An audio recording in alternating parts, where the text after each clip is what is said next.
Welcome to the Family Business Audiocast on LinkedIn. I am R. Adam Smith, creator of this audiocast series. As an entrepreneur, investor, founder, investment banker, and board leader the last 25 years, I'm fortunate for my many experiences within the family firm industry. A warm thank you to our live audience on LinkedIn today and for those listening in the future. A brief comment on why I created this broadcast. Private companies are a passion of mine, having grown up in a family of entrepreneurs and having engaged for 2 decades in deals, strategic transformations, investments, and boards with an array of fascinating family enterprises, family firms, and family offices. I founded this series to offer a useful platform for listeners to hear from veterans, academics, and leaders in the vast family firm ecosystem. Whether you're a family business owner, building, running, or advising a family office, or just expanding your family office activities, I hope these conversations are useful and enlightening. And now it's time to turn our attention to our accomplished guests on today's episode. And I'm very pleased to host Jim Grubman, who is a globally recognized leader in family wealth consulting. Jim, thank you again for coming today. Well, thank you for having me. I'm excited. Okay, a bit of words on you. So, Jim is the founder of Family Wealth Consulting with over 3 decades of experience helping multi-generational families and their advisors navigate the complexities of wealth transitions, as well as governance, structure, culture, family dynamics. And he's particularly known for his pioneering work on Wealth 3.0 paradigm, which we'll speak about today, where Jim redefines wealth management in a way by focusing on long-term family success and their well-being.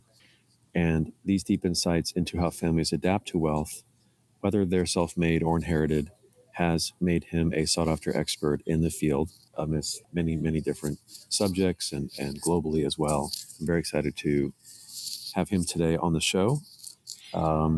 Also, some of his approaches are quite innovative, and they focus on sustaining the legacy and the continuity throughout multiple generations. So we're going to dive right in to the Wealth 3.0 paradigm. Jim, you co-developed this paradigm, shifting the family wealth advising really from more, let's say, fear-based strategies to focus on engagement and resilience. So given the explosion of the family office and family enterprise ecosystem and the different types of generations and missions and operational structures, how does this approach reshape governance and leadership dynamics over the next decade looking ahead? Well, I think it's a great question and a good place to start. As some people who've read the book on Wealth 3.0 or seen some of the articles, the idea is that traditionally in Wealth 1.0, which still exists in many parts of the industry, but particularly was around before around 1985, it was mostly about the money. And then we went through the last 40 years of the development of the wealth management industry and became aware of broader ways to think about family wealth and family business, but still it's often very siloed, and there's been a lot of negativity and pessimism and fear base around the whole thing, exemplified by the phrase shirt sleeve to shirt sleeves in 3 generations, often called a curse. Right. And what I and my colleagues in Wealth 3.0 have advocated is the idea that we're really changing assumptions and expectations in a more positive fashion to realize that a lot of the statistics and views about wealth are really very old, and that in the modern world, either we actually don't know what happens with wealth over time, or the options may be more positive. And so we've been advocating for a greater sort of assumption of possibility. And maybe to exemplify that, I've often recently told the story about I was at a major client forum with the Family Office Exchange about 2 years ago, talking about a Wealth 3.0 perspective. And at the break, a young guy came up to me and introduced himself as a Generation 3, a G3. And he actually had kind of tears in his eyes.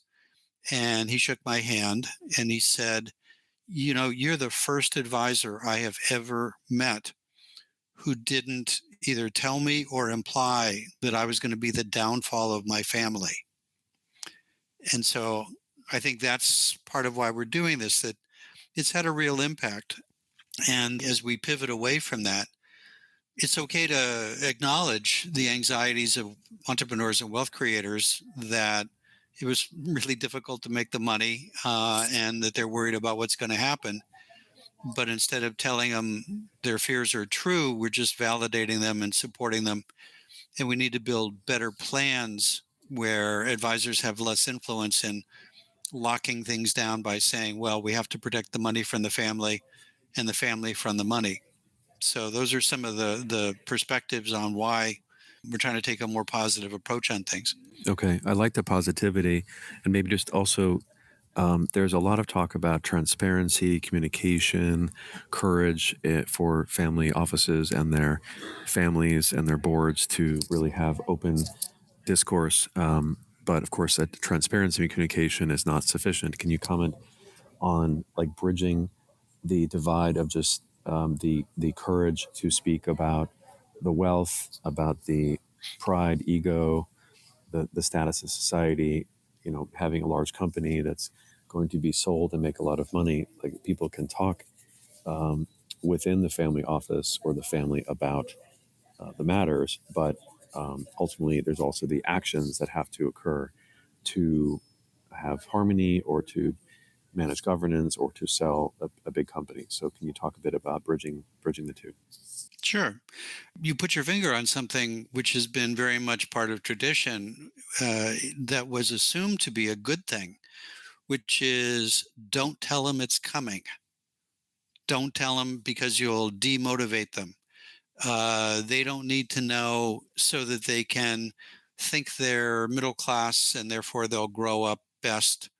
Don't tell them anything, they'll become entitled. A lot of the reason for things being opaque and not transparent was assumed to be, wealth is toxic, it'll destroy people, and it's better that they not know. And then when it finally arrives, everything will be fine. And what we learned was actually often that doesn't work. And in fact, it can often backfire, where by not preparing people for what was coming and not being transparent and educating and discussing and preparing people along the way, what occurred was essentially a self fulfilling prophecy, where once people did encounter the money, they were totally unprepared for it and either overwhelmed, guilty, anxious. They went crazy with it. So the more modern and better approach around transparency is really about the value of communication, Mm-hmm. and the idea that starting actually from preparing kids to have money skills and building them up to wealth skills and understanding about family enterprise, that it's a long process of openness and preparation with appropriate strategies that actually leads to best success. Mm-hmm. We're going to talk about transitions next on our next topic. But recently I had on the audiocast, I had Jason Ma and also had Emily Bouchard. And then in a couple of weeks, we have also Chelsea Toller. All of us are speaking about next gen and focusing on the succession, both the procedural and emotional elements of succession. And of course, you have been in the industry and have collaborated and created conversations or white papers or books with some of legends like yourself, with Dennis Jaffe and Harvard Business School. As you know, we've had Christina Wing on the show as well. So Mm-hmm. it's really a privilege to have these conversations and to share these conversations. Of course, after our talk today will be shared with thousands and thousands of views and listeners indefinitely, which is wonderful. So next we'll talk about transition, but just one quick comment about what you just said is this expectations theory, just from a psychological perspective, when you're dealing with wealth and this pride issue of, let's say, the intergenerational dynamics. How can the family systems mitigate that expectation issue while also being transparent? That's tricky, right? So there's a certain humanist element to that, of there's on one hand the pride of being part of a big story, a big win, creating wealth, right? That's the pride side. That also affects ego, and then again, ego affects decision making. Well, maybe I understand or think about it in a different way. Um, and I think traditionally, actually, for a lot of people, we've often thought about it as kind of an either or. Is wealth a blessing or a curse or a burden? I see what You, you you, mean. you Yeah, you balance. either that either people kind of turn out well because they're regular people in general society, or they may be spoiled or entitled, is related to wealth and ego, as you say. I think what we're learning is there's a much wider range of things, and a lot of it comes down to a couple basic principles. One is parenting, good, effective parenting that has a combination of love and discipline, emphasizes values like gratitude, expects initiative, but also has open communication and collaboration. That really good parenting is a significant contributor to people, in the proverbial sense, sort of living in the land of wealth, as solid, responsible, effective people. But the other thing is, a core understanding I often talk about of what is the goal in parenting and in trying to raise children with a significant family enterprise or wealth. And people often suggest things ranging from, well, they need to be empathic or philanthropic or good stewards or responsible or this or that. But I frame it a little more generally. And it's interesting, and I'd be curious to see what you think. That to me, the main goal, the bottom line in helping people with the privileges and responsibilities of wealth is that we have to raise people to be good decision makers in all the roles and responsibilities that they're going to have in adult life. Good decision making. Good decision making combines head and heart and values, sometimes spirit. When G1 entrepreneurs think how they've come to build a business and do well with it, they often recognize that they had to learn a lot of decisions in terms of also making mistakes along the way. Um, and that they're able to make decisions about the complexities of significant wealth and enterprise. And that really is what we need to do with the rising generation. And what that means, you have to begin from the early days to help people make money decisions, teach kids decisions with their allowances, to help them understand wealth decisions, enterprise decisions. People do well in adult life when they're good decision makers, not just common sense, but when they actually know how to make the complicated decisions that go along with all of these roles. And so you can't train people to have the skills and to make the decisions if you keep away from them knowledge about the skills they have to develop, and then somehow expect that they're going to know how to make all those decisions without any preparation.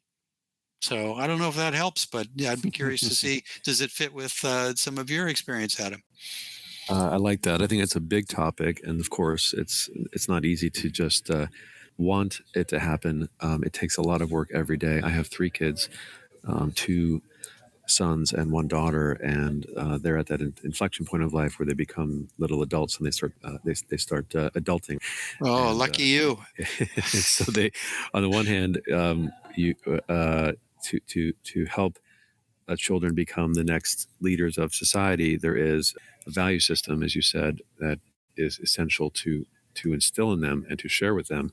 But then at some point, they become their own next generation. Let's say they go to college or after college, and then there needs to be some space to give them to become into their own. That becomes a critical transition point, at which point these key values, as you said, as parents, but also you can take the analogy in a family office for the next generation is to make sure that time is well spent in the more formative time. So let's go to the next point we have in our bullets about next generation, and we'll come back to the Sure. to transitions shortly.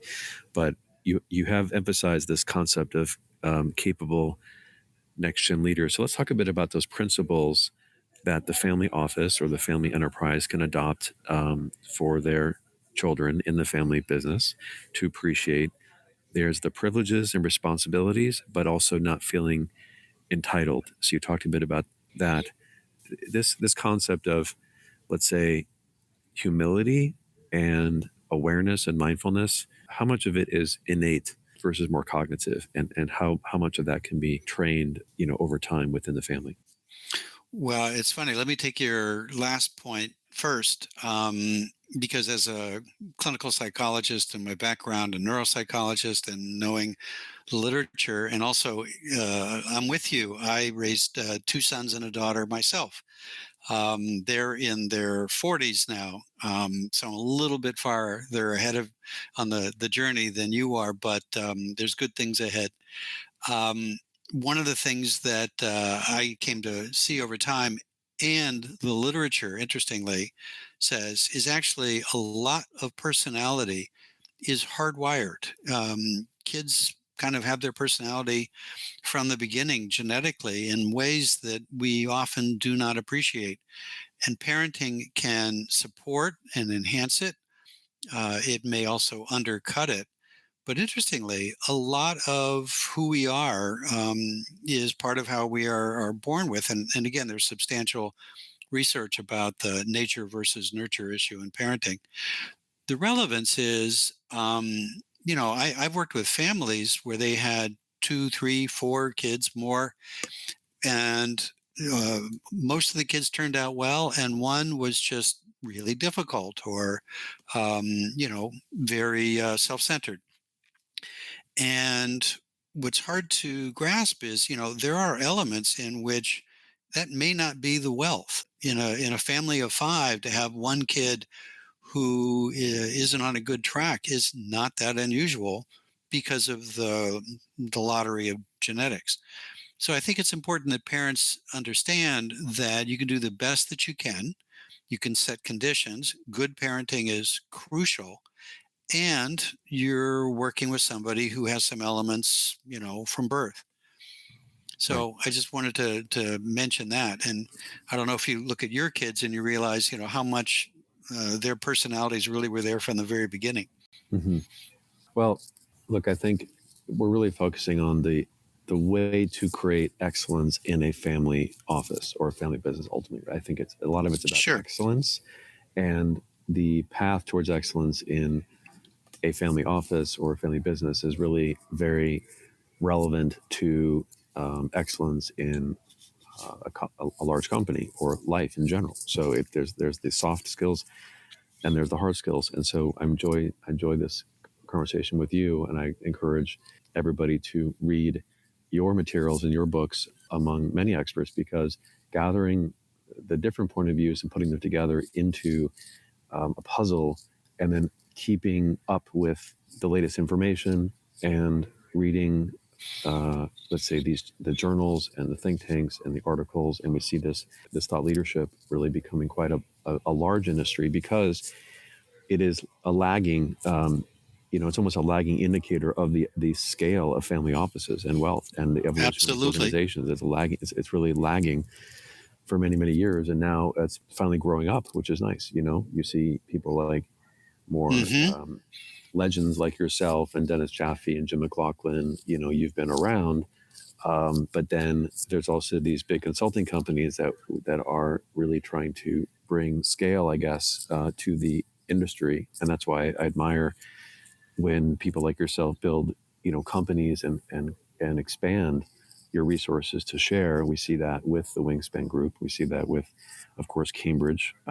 We see it with Family Business Consulting Group, and I think that's a wonderful thing. And of course, some other experts that have left, let's say Crescent or Bessemer and so on. They create a boutique, and they want to help, their small circle of clients. So I still think there's a dichotomy and there's a gap on this issue, though, because recently, speaking on a panel at Opal, and talking about the family business community, and it's becoming so large. I think that there's going to be more the haves and have-nots, perhaps, and there's going to be more consolidation where the family offices and family businesses that seek to acquire knowledge and to grow, they will succeed and they will evolve.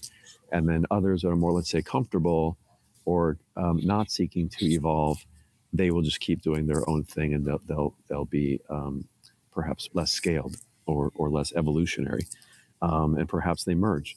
I guess I'd like to talk about that a little bit with you in thinking about the next gen, just briefly, and then you can go on your next point talking about Oliver Bloom and adaptation. But what do you think about consolidation within these organizations in the next decade, given the pressures of wealth and scale and administration technology?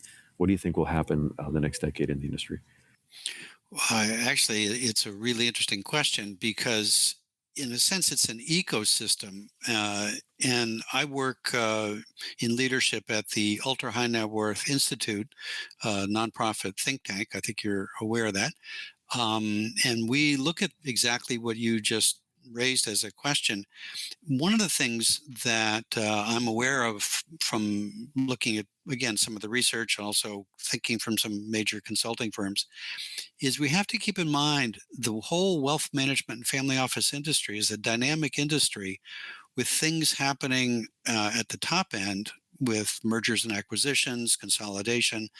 But remember, wealth is constantly being created from below as well. Financial planning firms that do well and better and exceed 1 billion of assets under management start to turn into wealth management firms, and then they have 2 billion AUM, and then they get better and do for things, and they maybe start to turn into a bit more of a multifamily office. There's entrepreneurial aspects in the financial services industry where there's firms being created, rising from the bottom, and then growing through different life cycles of financial firms. And then there's the large firms kind of at the top that are rolling up other firms and consolidating and doing some of the things you mentioned. And this is a constant dynamic process. So I think that there's elements of the large aggregators and consolidators are learning, and we see this at the Institute. They're very interested in the new business models of how to achieve uh, broad help for a family. And we're uh, looking at and going to be describing things of what we call the hub and spoke model, a kind of network model with an integrator hub that has many services in a variety of the domains that families need, but also strategic partnerships with specialist providers as spokes. And that may be a better model than the sort of rent versus buy model in the past, Okay, where you either had things in house or did referrals. got it. Thank you. I know we're bouncing around a bit, but there's such a massive range of We complexity. have a And lot to talk about. Yeah, yeah, if any of you want to have a marathon, we could just keep talking for hours. But I do encourage people to visit the Ultra Net Worth Institute, and in particular, there is a thought process that they lay out around the 10 domains of family wealth, and it's on the website. But it's interesting to look at that wheel. Jim's talking about the hub and spoke. That on the one hand, there's the cultivation of family capital, and then there's the creation of the wealth and managing of that wealth. So I do encourage you to look at that 10 domains model. And also, I like the terminology of family capital, looking at the health and well-being. You're talking about the dynamics, the learning, leadership, transition, governance. That's a great term. Why don't you thank talk you. a little bit about that term of family capital, and then lead that into your Strangers in Paradise book? Sure. Well, I think in some ways, when I was talking about the creation of Wealth 2.0 in the last 40 years, that touches on the wonderful work of Jay Hughes and others in talking about the different capitals of the family, and that it's not all just about the financial capital of the family. Um, we've continued and extended that thinking to the idea of what actually constitutes some of the elements of family capital. And as you said, in the 10 domains, it's about learning, it's about governance, succession and transition planning, many sort of things. And so I think it sort of extends the 2.0 concepts into really drawing them together and integrating them in a cohesive way for the next level of thinking. Great.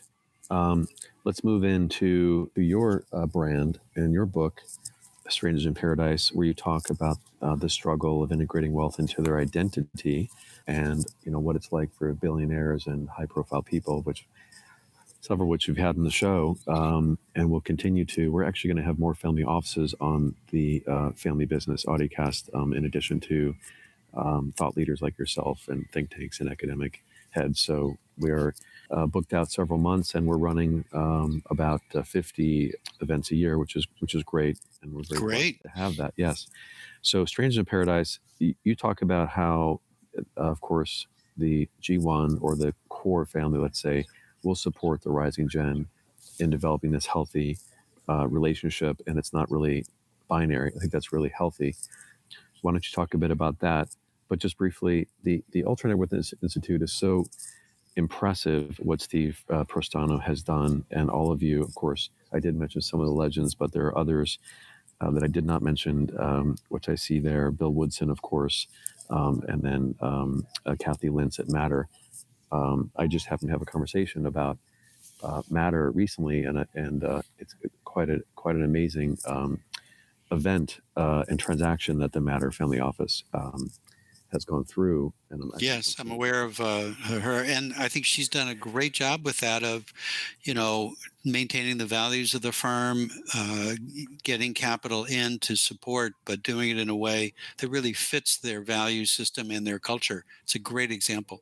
It is great, and I'm from St. Louis actually, and we're going to have a conversation on the relationship between, let's say, a family-owned corporate business and then more family-owned wealth management, which is interesting. And Matter is a good example of that. But anyway, it's a wonderful organization, and it's been around quite a while, along with some others in the industry, like with Cambridge, and of course going back to IPI and Fox, and the early leaders. So it's a wonderful to see the evolution of the industry and these experts giving value back. So just talk a bit about that, the more rigid, 2.0, let's say, old school, make the money, build it, spend it, buy stuff, and then versus 3.0, which is more, let's say, purpose and linking the capitalist model back into society and community. Well, I think in 2.0, again, a lot of good thinking came forward, which actually we still want to keep. We mentioned when you and I were talking about planning for this, I've often talked about the three questions of adaptation, which also dovetails with the cross cultural elements I talk about in Strangers in Paradise, which is, anytime a generation is moving forward and a family enterprise has to balance looking back and looking ahead, there's really three elements they have to think about. What from our background still serves us well that we should keep, what from our background no longer serves us as well that we maybe need to let go of, and then what from our new circumstances do we take on and learn that will help us for the future.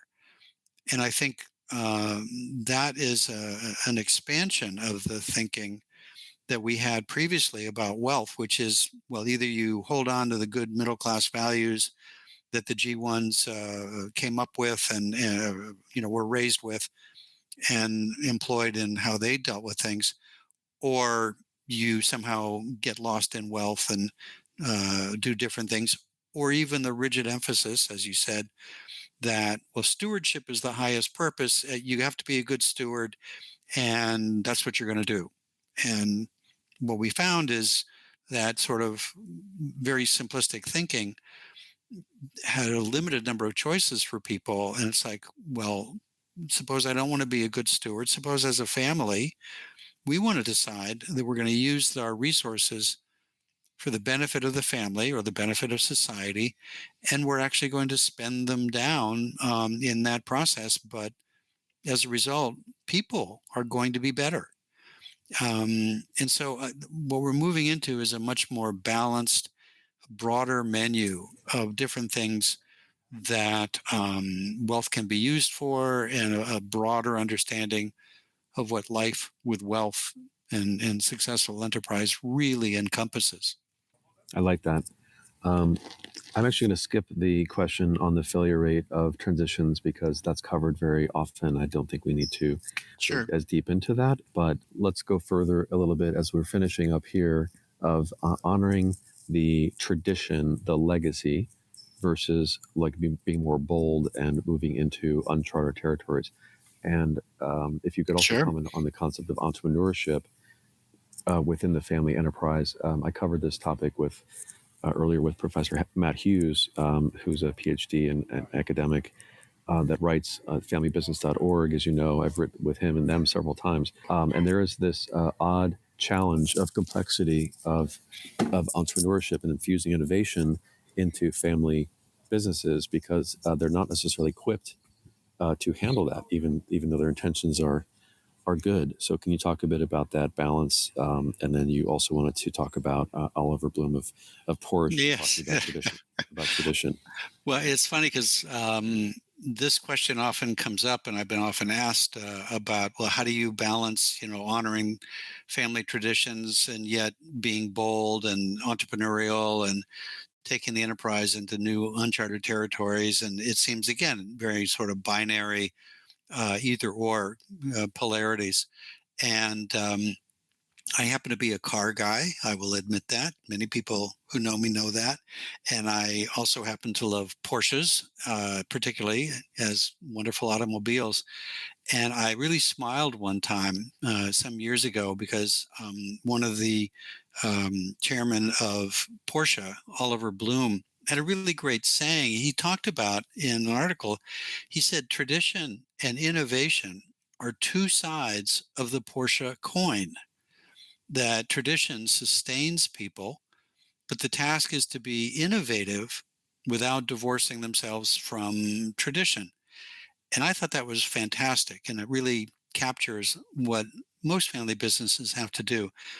What from your heritage and your tradition is a constant and is part of your brand, and you want to keep alive. There's a continuity when you look at Porsches from the 1950s to the present, but at the same time, Porsche took the SUV concept and made the Cayenne, which was heresy, and yet look at how well that worked out. I think the task for a family and for an enterprise is to find the blend, and it's again a dynamic blend of what is core that we want to preserve as part of who we are, as part of tradition and heritage, and yet how do we keep innovating with it and around it while preserving good heritage. And it's almost a universal imperative, but those enterprises that get it right are just they're fantastic. They do really well. And the families that understand that they balance tradition and heritage with innovation and fresh thinking and openness to hearing about ideas for the future, those families also are just fantastic. I totally agree. I love this analogy, and Porsche is my favorite car as well. And hopefully, All we'll right. have some time to Yes. go driving together. I grew up with briefly a poor man's Porsche. My dad had a 912 I Oh, think my it first was. Porsche was a 912. So Really? again, we have something in common there. Yes, it was a little bit extra work in the manual gear shift on that one. Oh yeah, and the floorboards rusted out immediately. We could see the ground going underneath the car. So 912s. That's right. That's right. Just going to wrap up here to talk a bit about legacy, which is my favorite topic. I just recently spoke about legacy as a keynote speaker in southeast Slovakia 2 weeks ago, where I spoke at the largest family business conference in Central Europe with the Family Business Center and the Institute of Rodinho Businessu to about 300 registrants.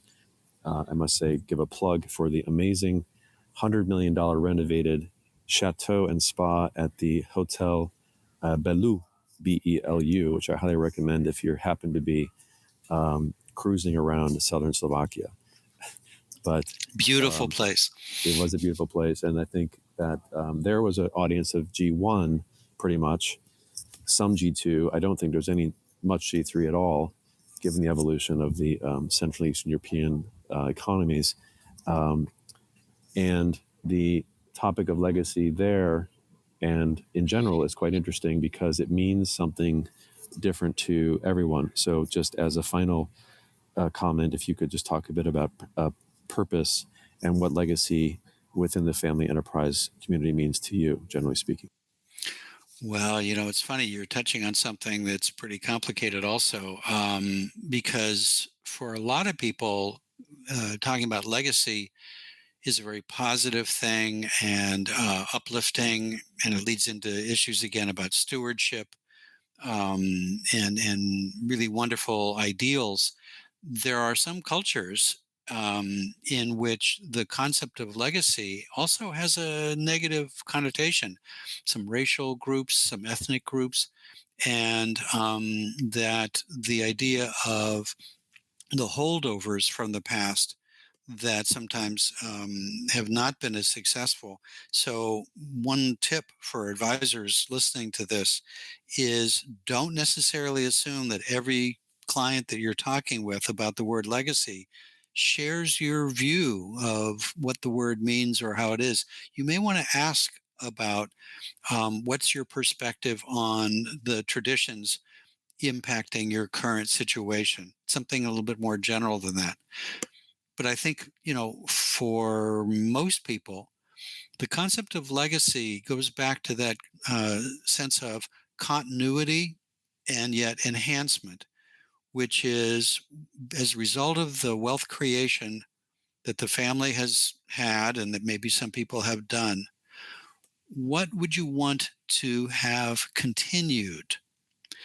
But again, with the rising generation, sometimes that can feel not just a burden, but a constraint, which is if the only focus is on how do we continue the legacy of G1, where am I in that? What's my contribution? How do I do? And so the most current thinking is again to be balancing the heritage and legacy traditions of the past with new contributions, stewardship, purpose, and other things that come from the rising generation, and the enhancements that can occur as everybody in the family contributes to the creation of legacy. I think when the family does that in a really positive way, the legacy is formed constantly over time and is not just something that sits in a glass cabinet somewhere in somebody's house. I like that, really evolutionary. So the pressure is off in trying to figure it out and just be X or Y, but the legacy evolves between the moving family charter and the definition of wealth and how the generations agree to build that legacy. And sometimes, as we see, the family just decides to sell out and move on and then create a lot of wealth. Or you look at Tom Dean's where he says, like, sort of recycle it internally and just have the family buy it from itself and keep it going. So there's lots of different outcomes. So anyway, we could talk for hours, but it's been wonderful to have you today. Congratulations on all of your accomplishments and your continued dedication to share knowledge and wisdom and thought leadership to enhance the excellence in the ecosystem that we're operating in today. Well, thank you very much for having me, Adam. I really have enjoyed it. Me too. Thank you. Okay, that's a wrap. Thank you for everyone for joining us today, and a special thanks to our esteemed guest, Jim Grubman. You can find him on his website and on LinkedIn, and also, as I mentioned, the Ultra Net Worth Institute as well, where you can find some thought leadership, or if you're a family office, you can also join them. This is Adam Smith signing off. Stay tuned for the next episode of the Family Business Audiocast on LinkedIn.